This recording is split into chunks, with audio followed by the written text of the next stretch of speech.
Hey everyone, welcome back to our channel. Today I'm going to show you how to speed up your computer or laptop performance by using Task Manager.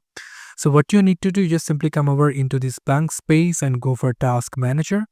And here is a Task Manager over here. You can see in my background these four apps is running. So if you go for this memory section, you can see those apps are continuously running into my background and they are causing the memory.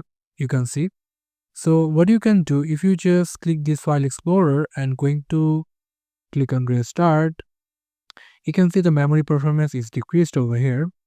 But if you want to, you can see the search bar is opened into my background and it's causing the memory. So what I can do, just simply select this app and going to in this task, and you can see the memory percentage is decreased, and you're getting more smoother performance by your computer or laptop.